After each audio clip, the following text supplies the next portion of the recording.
হরিপ্রসাদের মেয়ে নিশা ফোন করতেই চমকে গেল ঋষি। সম্পূর্ণ জানতে ভিডিওটিতে একটি লাইক করে দেখতে থাকো। গল্পের শুরুতেই দেখা যায় উজি ঋষির কথা শুনে ভয় পেয়ে যায়, কারণ ঋষি বলে দিয়েছে হরিপ্রসাদ বাবুর জন্য একটা স্মরণসভা করবে আসানসোলের ওই জমিতে, আর পেপারে খবরে সব জায়গায় অ্যাডভার্টাইজমেন্ট চালাবে, যাতে হরিপ্রসাদ বাবুর মেয়েরা ঋষির কাছে আসে আর ঋষি তাদের সাহায্য করতে পারে। কিন্তু ঋষি এটা জানেই না যে তার বাড়িতেই রয়েছে হরিপ্রসাদের মেয়ে উজি। এর মধ্যেই উজি তো ভয় পেয়ে গেছে, কি করবে নিজেই বুঝে উঠতে পারছে না। আর তখনই সবাই মিলে বোঝাতে থাকে এটা করাটা কি ঠিক হবে। আমাদের মনে হচ্ছে এটা করাটা ঠিক হবে না, কিন্তু ঋষি তখন বলে আমার মনের শান্তির জন্য আমি এই কাজটা করবই, প্লিজ তোমরা আমাকে আটকেও না। প্রতি রাতে আমার ঘুম আসে না, মনে হয় হরিপ্রসাদ বাবুর সাথে অন্যায় হয়েছে, আর ওনার মেয়েরাও হয়তো না জানি কোথায় ঘুরে ঘুরে বেড়াচ্ছে। হয়তো তাদের অবস্থা অনেক বেশি খারাপ হয়ে রয়েছে, কারণ তারা তাদের জমি বিক্রি করার টাকাটা পায়নি। উপরন্তু তাদের বাবাও চলে গেছে, দাদাও চলে গেছে, মেয়ে দুটো জানি না কোথায় কি পরিস্থিতিতে রয়েছে। তবে আমি খুব করে চাই তারা যাতে ফিরে আসে আর আমার কাছ থেকে সাহায্য নিতে পারে। আমি তাদেরকে টাকা দেওয়ার জন্য মুখিয়ে বসে আছি। আসলেই তো অন্যায় তো হয়েইছে। মেসোমশাই আর শঙ্কুতা যেটা করেছে সেটা অনেক বড় অন্যায় করেছে। এর মাঝখানেই উজির মুখের দিকে বারবার করে তাকাতে থাকে ঐশী, আর বোঝার চেষ্টা করে হঠাৎ করে জ্যোতির মুখটা এরকম হয়ে গেল কেন। তখন শোভাদেবী ঋষিকে বলে, ঠিক আছে ঋষি, তোর মন যদি শান্ত হয়, তুই যদি ওই কাজটা করে শান্ততে থাকতে পারিস, তাহলে আমার আর কোনো অসুবিধা নেই। কিন্তু খেয়া বলে, আচ্ছা দাদা, কেঁচো খুঁড়তে গিয়ে আবার কেউটে বেরিয়ে যাবে না তো? কোনো সমস্যার মধ্যে পড়বি না তো তুই? তখন ঋষি বলে, না না, কেন আমি সমস্যার মধ্যে পড়ব, বরং যেটা হবে সেটা ভালো কিছুই হবে।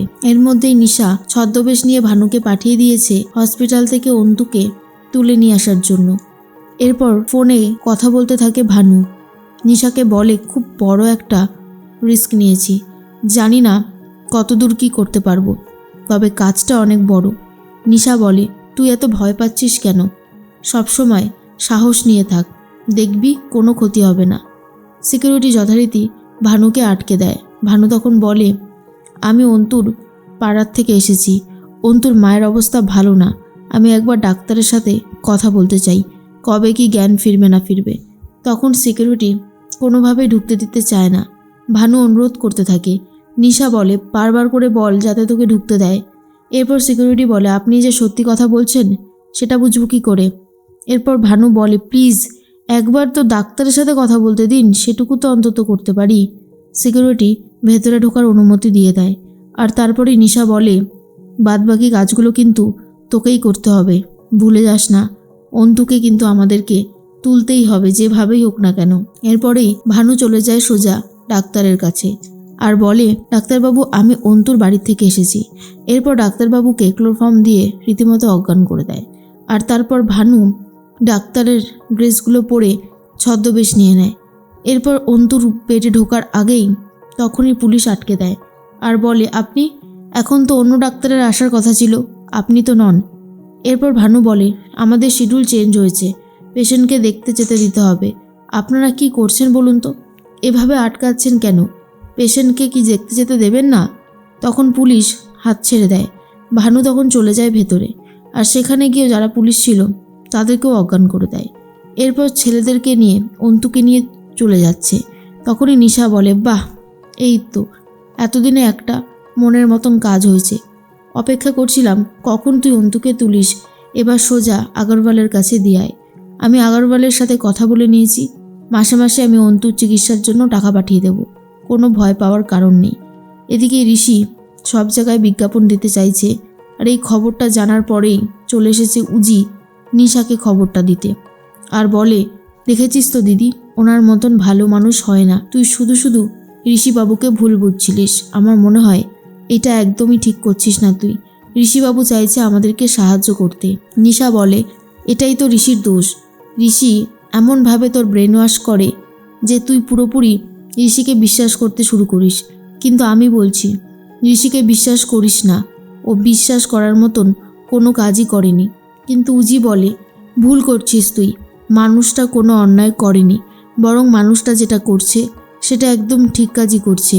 দিদি, তুই মানুষটার কোনো ক্ষতি করবি না, আমি তোকে বারবার করে বলছি। এর মধ্যেই শঙ্খ বলে ঐশীকে, এই জ্যোতি আর ঋষির প্রেমটা ভাঙতে হবে।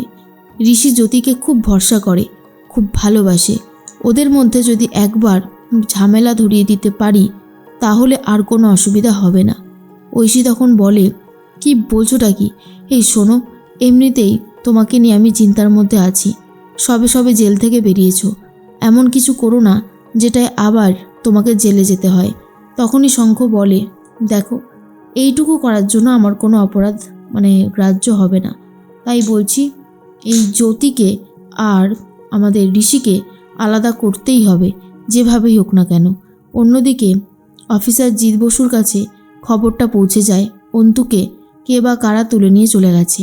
জিৎ বসু প্রচণ্ড রেগে যায় আর বলে, একটা দায়িত্ব দিলাম, সেই দায়িত্বটাও ঠিকঠাকভাবে পালন করতে পারলেন না আপনারা। যেভাবেই হোক অন্তুকে ধরে নিয়ে আসুন, আমি কিচ্ছু চাই না, আমার জানার কোনো দরকার নেই কীরকম আপনারা পাহারা দিচ্ছিলেন। তখনই কনস্টেবল বলে, স্যার, আমাদের অফিসারদেরকে একেবারে অজ্ঞান করার ওষুধ দিয়ে এই কাজটা করা হয়েছে। কি করব বুঝতে পারছি না, সিসিটিভিগুলোতেও সেরকমভাবে কিছু প্রমাণ নেই। তখন জিৎ বসু বলে, কেউ তো আছে যে এইসব কাজগুলো ইচ্ছে করে করছে, তবে খুব শিগগিরই আমি তাকে ধরব, অ্যারেস্ট সে হবেই হবে। এর মাঝখানে উজি তো বাড়িতে ফিরে গেছে। ঋষি তখন বলে, আচ্ছা জ্যোতি, তোমার কি মনে হয় হরিপ্রসাদ বাবুর মেয়েরা কন্ট্যাক্ট কি করবে আমার সাথে? তখন জ্যোতি বলে, তারা যদি দেখতে পায় আমার মনে হয় নিশ্চয়ই কন্ট্যাক্ট করবে। তখনই ঋষি বলে, জানো তো, আমার খুব চিন্তা হচ্ছে, কি করে কি সামলাবো বুঝতে পারছি না। তবে হরিপ্রসাদ বাবুর এই মৃত্যুর খবরটা যদি আমি আগে পেতাম তাহলে অনেক আগেই আমি তাদেরকে সাহায্য করতে যেতাম। ঠিকই তো, আজকে যদি আমার সাথেও আমার বাবার সাথেও কেউ বা কারা অন্যায় করে, আমি কি তাদের ছেড়ে দেব? ঠিক আমি প্রতিবাদ করব, আর আমার সাথেও একই জিনিস হয়েছে। কিন্তু না, এবারে তো এভাবে চুপ করে থাকলে হবে না, আমি ওদেরকে সাহায্য করবই করব। এর মাঝখানে ফোন করেছে নিশা। ফোন করে রীতিমতো হুমকি দিতে শুরু করে ঋষিকে আর বলে, আমি হরিপ্রসাদের মেয়ে বলছি, আপনি যে অন্যায় করেছেন তার শাস্তি আপনি পাবেনই পাবেন। কোনো স্মরণসভা আসানসোলের জমিতে হবে না, আমি অন্তত হতে দেব না। ঋষি তখন বলে, শুনুন, আপনি ভুল করছেন, আমরা সত্যি কিছু জানতাম না এই ব্যাপারে, আর যখন জেনেছি তখন থেকেই আপনাদেরকে সাহায্য করতে চাইছি। প্লিজ একবার আমার কথাটা শুনুন। কিন্তু কোনো কথাই শুনতে চায় না। তারপর ঋষি উজিকেও সত্যিটা জানিয়ে দেয়, আর উজি বুঝতে পারে এটা দিদি ছাড়া অন্য কেউ করতেই পারে না।